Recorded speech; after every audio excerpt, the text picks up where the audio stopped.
बिल्कुल नहीं, India is the 5th largest country economically और एशिया को जो है ना वो अब डोमिनेट कर रही है इकोनॉमिकली और पॉलिटिकली। तो इंडिया से पंगा लेना जो है ना उसको बहुत महंगा पड़ेगा। इट्स नॉट इजी बिकॉज अगर हम देखें हम भी इंडिया से पंगा ले रहे हैं तो हम कहाँ पे खड़े हैं। वी आर टीम तक नहीं भेज रहे बल्कि हिंदुस्तान खाली मतलब काम करने से तरक्की नहीं कर रहा, उसकी धरती में कुछ है। जहाँ देखे ना एक 3 दरिया मिल रहे हैं, 3 मिल रहे हैं, वहाँ रिवर से कोई नहा रहा है तो वो अमृत हो रहा है, ठीक है। हमारे तो 5 दरिया मिल रहे हैं और वहाँ गांधी मिल रहा है सारा। उधर तो कोई स्नान करने नहीं जाता, उधर कोई देखने भी नहीं जाता कि हमारे दरिया किधर मिल रहे हैं। अपने मुल्क से तेल क्यों नहीं निकाल सकते? हाँ, यहाँ पे तेल भी है, गैस भी है, वो भी हम बाहर से मांग रहे हैं। গোটা বিশ্বে সকল ধর্মের মধ্যে সনাতন ধর্ম হলো এক এমন ধর্ম যা সত্য, অহিংসা, ক্ষমা, দয়া এবং মানবতার মতো উচ্চ কর্ম করা শেখায়।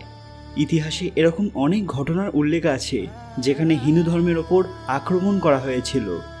বিভিন্ন বহিরাগত শক্তির দ্বারা বারংবার ক্ষতিগ্রস্ত হয়েছে সনাতন ধর্ম। তারপরেও হিন্দু ধর্মের শিকড় আগের মতোই মজবুত রয়েছে, যা কোনোদিন মিটে যায়নি আর কোনোদিন মিটবেও না, কারণ এটা ভাগবত শাশ্বত ধর্ম, সর্বোপরি সত্যবাদিতার ধর্ম, যাকে কোনো মানুষ বানায়নি, বানিয়েছেন স্বয়ং ঈশ্বর। অনেক মানুষই মনে করেন যে হিন্দু ধর্ম শুধু ভারতেই রয়েছে, কিন্তু এটা সত্য নয়। আজকে আমরা এমন কিছু তথ্য আপনাদের জানাবো যা শুনলে সবাই অবাক হয়ে যাবেন।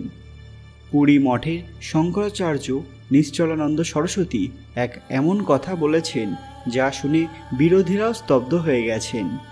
তিনি এমন কোন কথা বলেছিলেন যা শুনে গোটা বিশ্ব কেঁপে উঠল? এর সাথে আমরা এটাও বলবো যে কোন কোন দেশে হিন্দু ধর্ম ছড়িয়ে পড়ার সম্ভাবনা জোরালো হচ্ছে। কিন্তু এটাও জেনে নেওয়া দরকার যে কিভাবে এই দেশগুলি অন্য ধর্মের আওতায় চলে এসেছিল। তার আগে সবাই কমেন্ট বক্সে হর হর মহাদেব লিখতে ভুলবেন না। সকলকে পুরাণ কথা নতুন একটি ভিডিওতে স্বাগত। আজকে আপনারা জানবেন কোন কোন দেশ হতে চলেছে হিন্দু রাষ্ট্র। ভিডিওতে এগোনোর আগে সবাই কাইন্ডলি আমার চ্যানেলটি সাবস্ক্রাইব করে নেবেন। হিন্দু কোনো ধর্ম নয়, এটা বিজ্ঞান। যদি বৌদ্ধ ধর্মের কথা বলা হয় তাহলে আমরা দেখতে পাবো যে গৌতম বুদ্ধকে হিন্দু ধর্মেই ভগবান বিষ্ণুর নবম অবতার মনে করা হয়।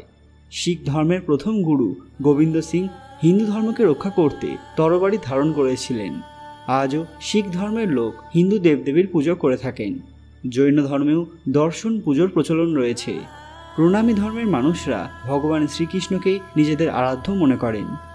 বিশেষ কিংবদন্তি অনুসারে আজ থেকে প্রায় 700 বছর আগে চীনকে মহাচীন বা প্রাগ জ্যোতিষ বলা হতো, যাকে কামরূপের সঙ্গে যুক্ত করা হয়েছিল। এই রাজ্যের প্রথম উল্লেখ পাওয়া যায় রামায়ণ এবং মহাভারতের মতো মহাগ্রন্থে, যাকে পশ্চিমের সমুদ্রের বরাহ পর্বতের কাছে স্থাপন করা হয়েছিল। হরিবংশেও এর উল্লেখ পাওয়া যায়। অনেকের মতে হিউয়েন সাং এবং আলবিরুনির সময় কামরূপকেই মহাচীন বলা হতো। কালান্তরে এই জায়গা বিভাজিত হয়ে যায়। Singapore, Burma, Cambodia, Indonesia, Java, সুমাত্রার মতো জায়গা এর অংশ ছিল। এর যে জায়গাটি ভারতের মধ্যে থেকে গিয়েছিল তাকেই আসাম বলা হয়। এখানকার বিভিন্ন জায়গায় তথা চীনের বেশিরভাগ অংশে আজও বৌদ্ধ ধর্মকে প্রধান ধর্ম মনে করা হয়। ইন্দোনেশিয়া মূলত এক ইসলাম রাষ্ট্র, কিন্তু আজও এখানকার সংস্কৃতির মধ্যে হিন্দুত্বের ছাপ দেখা যায়।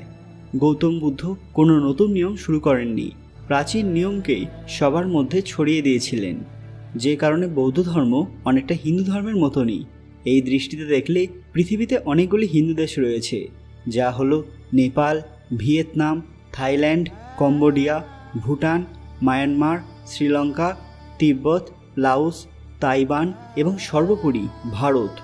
পুরীর অন্যতম প্রধান ব্যক্তিত্ব শঙ্করাচার্য স্বামী নিশ্চলানন্দ সরস্বতী দাবি করেছেন যে ভারত শীঘ্রই একটি হিন্দু রাষ্ট্রে পরিণত হবে। তার মতে দেশে যা ঘটছে তা থেকে বলা যায় আগামী 3.5 বছরের মধ্যেই ভারত হিন্দু রাষ্ট্র হবে। তবে তিনি এটাও বলেছেন যে দেশে বসবাসকারী অন্য ধর্মের মানুষদের বাইরে পাঠানো হবে না বা তাদের ধর্ম পরিবর্তনও করা হবে না, তারাও শান্তির সঙ্গেই বসবাস করবেন এই দেশে। তিনি নাকি এমনটাও জানিয়েছেন যে বেশ কিছু দেশ ভারতের জন্য অপেক্ষা করে আছে। যদি ভারত নিজেকে হিন্দু রাষ্ট্র ঘোষণা করে তাহলে তারাও একই পথে নামবে। যদি ভারতের সবাই শান্তির সঙ্গে থাকতে পারে তাহলে বাংলাদেশের লোক কেন পারবে না এমনটাও বলেছেন তিনি। জেনে নেওয়া দরকার যে শুধু ভারত নয়, বিশ্বের আরও অনেক দেশ হিন্দু রাষ্ট্রে পরিণত হবে, যার প্রমাণ বর্তমান সময়ে পাওয়া যাচ্ছে। চীন, কানাডা, মরিশাস, থাইল্যান্ডের মতো জায়গায় হিন্দু ধর্মের বিস্তার ঘটেছে। কিভাবে? আসুন দেখে নিই। গণেশ উৎসব ভারতের একটি সর্ববৃহৎ উৎসব। এই সময় সুবিশাল সব গণেশ প্রতিমা দেখতে পাওয়া যায়, তার সঙ্গে মানুষের ভিড় চোখে পড়ার মতো। প্রথমবার শুনে মনে হবে যে সবচেয়ে উঁচু গণেশ প্রতিমা ভারতেই হবে, কিন্তু না। ভারত, নেপাল, কম্বোডিয়া ছাড়া আর কোন জায়গা গণেশজির ওপর এতটা শ্রদ্ধা রাখেন? 13 তলা বিল্ডিংয়ের সমান বা 131 ফিট উঁচু এই গণেশ প্রতিমা স্থাপন করা হয়েছে থাইল্যান্ডের মাটিতে। থাইল্যান্ডের ক্লং খোয়াং শহরে স্থাপিত হয়েছে এই মূর্তি। এই প্রতিমাকে দেখে মনে হয় যেন অনেক বছর পুরনো, কিন্তু আপনি জানলে অবাক হবেন যে এটা শতাব্দী প্রাচীন নয়।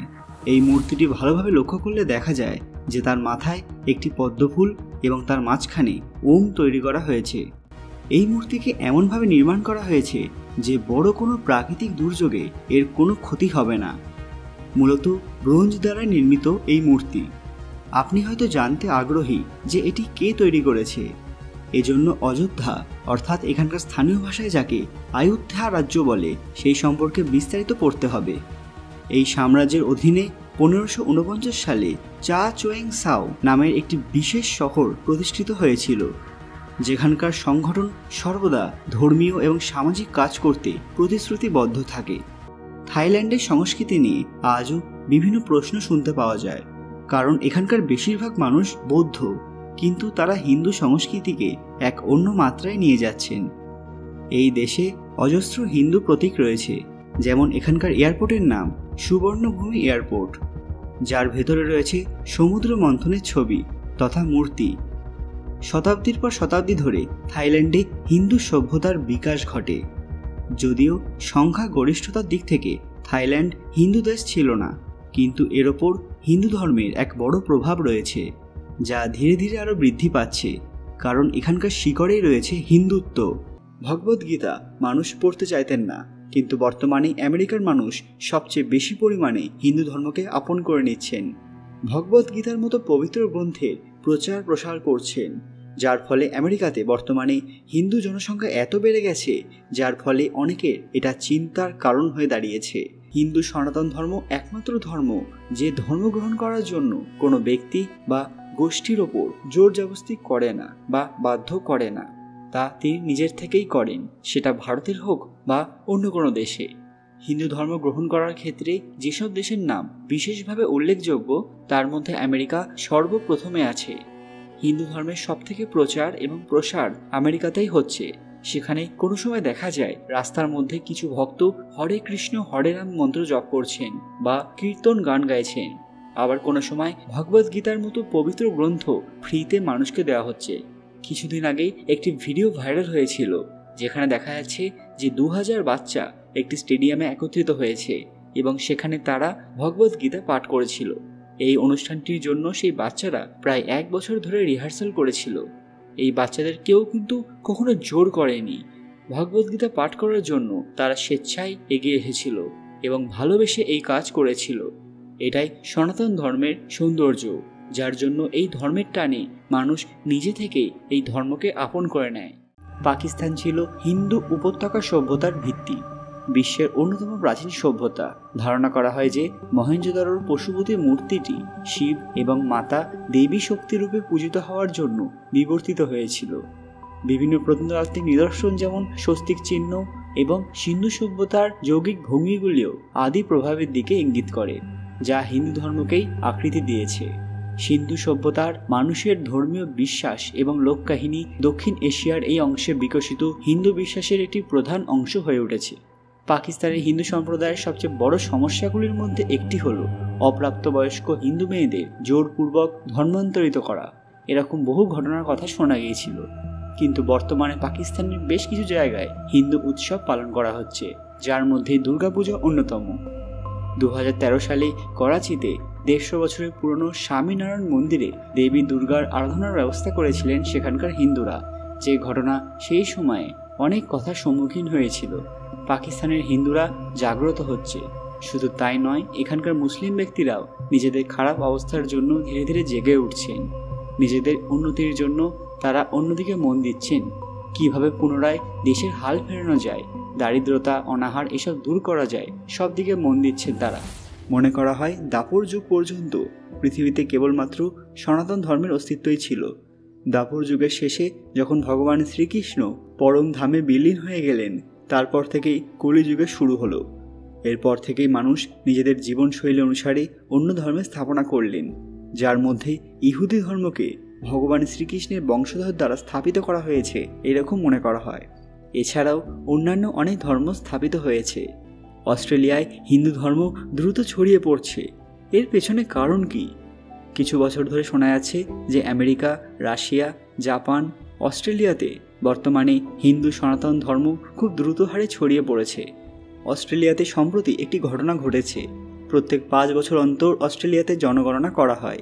2016 সাল এবং পরবর্তী 2021 সালের মধ্যে তুলনামূলক আলোচনা করলে দেখা যায় অস্ট্রেলিয়ায় হিন্দুদের সংখ্যা খুব দ্রুত হারে বৃদ্ধি পেয়েছে। যদিও অস্ট্রেলিয়ায় খ্রিস্ট ধর্মাবলম্বী মানুষের সংখ্যা এখন সবথেকে বেশি, কিন্তু তা প্রতিদিন কমে আসছে। যেখানে অন্য ধর্মের মানুষের সংখ্যা দ্বিতীয় স্থানে রয়েছে, যারা কোনো ধর্মকেই মানেন না। প্রতি বছর কয়েক লক্ষ ট্যুরিস্ট ভারতে বেড়াতে আসেন। তাদের সবচেয়ে পছন্দের জায়গাগুলি হলো হিন্দু দেবদেবীর মন্দির। এছাড়া বিদেশেও বহু হিন্দু মন্দির নির্মাণ করা হয়েছে। আশা করা যায় ভবিষ্যতে পুরো পৃথিবীতে একটি মাত্র ধর্মই থাকবে, যা হলো হিন্দু সনাতন ধর্ম। সবাই গর্বের সঙ্গে কমেন্ট বক্সে হর হর মহাদেব লিখতে ভুলবেন না। আজকের ভিডিওটি অবশ্যই লাইক করবেন এবং সবার সাথে শেয়ার করবেন, যাতে প্রত্যেক মানুষ এই দরকারি ভিডিওটি দেখতে পারেন। আরও এরকম অজানা তথ্য পেতে পুরাণ কথা অফিসিয়াল চ্যানেলটি মনে করে সাবস্ক্রাইব করে নেবেন। আপনারা যদি হিন্দু ধর্মের ভবিষ্যৎ সম্পর্কে আরও জানতে চান, সেটা আমাদের কমেন্টে জানান। খুব তাড়াতাড়ি ফিরে আসবো নতুন একটি দরকারি ভিডিও নিয়ে। ততক্ষণ আপনারা এই ভিডিওগুলি দেখতে পারেন। ধন্যবাদ।